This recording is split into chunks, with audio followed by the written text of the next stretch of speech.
The Galactic Council had classified Earth as a non-threat species for three simple reasons. Humans were physically weaker than 90% of known sentient species, their technology was centuries behind the galactic standard, and they had no natural defenses, no claws, venom, or armor to speak of.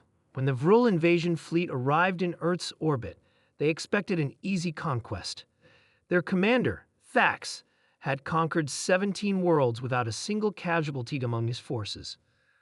Another primitive species for the labor camps, Thax said, mandibles clicking as he studied Earth's scattered defenses. Begin the standard protocol. Destroy their largest military installations as a show of force, then demand surrender. The Vril ships descended through Earth's atmosphere, their energy weapons charging. Humanity's missiles and fighter jets proved utterly ineffective against their advanced shields. Within hours, major military bases across the globe lay in ruins. Captain James Miller watched from an underground bunker as the aliens broadcasted their ultimatum across all frequencies: surrender or face extinction. A veteran of 3 combat tours, Miller had been selected as one of Earth's representatives for the upcoming surrender negotiations. They've destroyed our best weapons like they were toys, General Adams said, his face ashen. The president is preparing to announce our surrender. Miller's jaw tightened, so we're just giving up.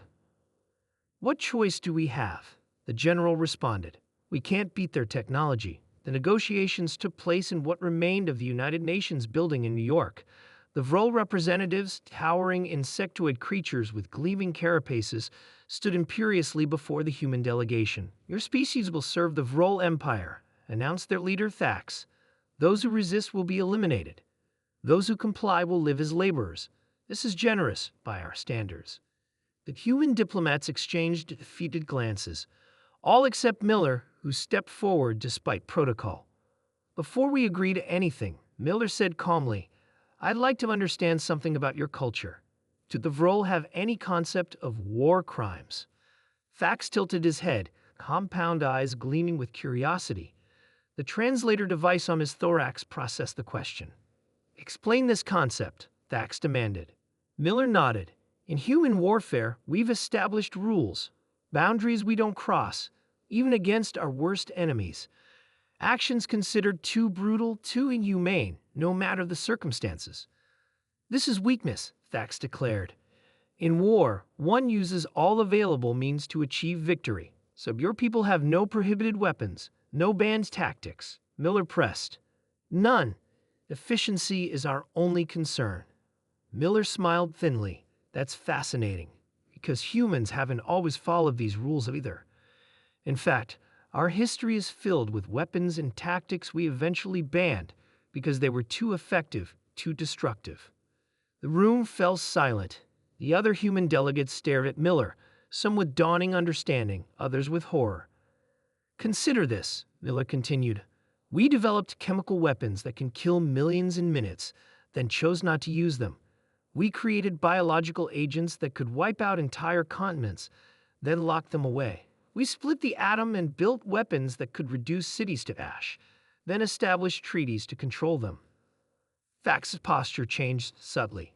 Why would you limit your most powerful weapons? Because we understood something important, Miller said. The most dangerous species isn't the one with the sharpest claws or the strongest armor. It's the one that recognizes its own capacity for atrocity and chooses restraint until it can't afford to anymore. Miller stepped closer to the alien commander. You've judged us by our technology, by our physical strength, but you've overlooked something crucial. We're not peaceful because we're weak.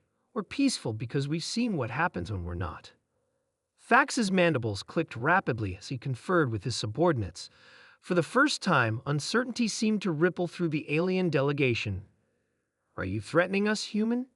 Thax finally asked. Not at all, Miller replied. I'm explaining why you might want to reconsider your position. You destroyed our military bases, yes. You haven't seen what humans are capable of when our extinction is on the line, where the rules no longer apply. The human delegation held its breath as Miller continued. We've buried research in deep vaults, developed contingencies for extinction-level events. Right now, scientists in hidden facilities are likely rebuilding what we once chose to lock away. The question isn't whether humans can fight your technology. It's what will be left of this planet if we're forced to. Hours later, the Vrol fleet began withdrawing from Earth's orbit. The official explanation was that humanity had been reclassified as a protected species due to cultural significance, but the truth spread quickly through diplomatic channels. In the Galactic Council's revised assessment, Earth received a new classification: approach with extreme caution. Species exhibits deliberate technological restraint. True military capacity unknown. Years later, when Earth joined the Galactic Council as equals rather than subjects, Miller would sometimes be asked about that pivotal negotiation. He would simply smile and say, "I just helped them understand something about humans. We're not defenseless, we're disciplined, and there's a world of difference between the two." The Vrol never attempted another invasion of Earth. In fact, they became one of humanity's strongest allies, particularly in establishing the first Galactic Convention on Ethical Warfare.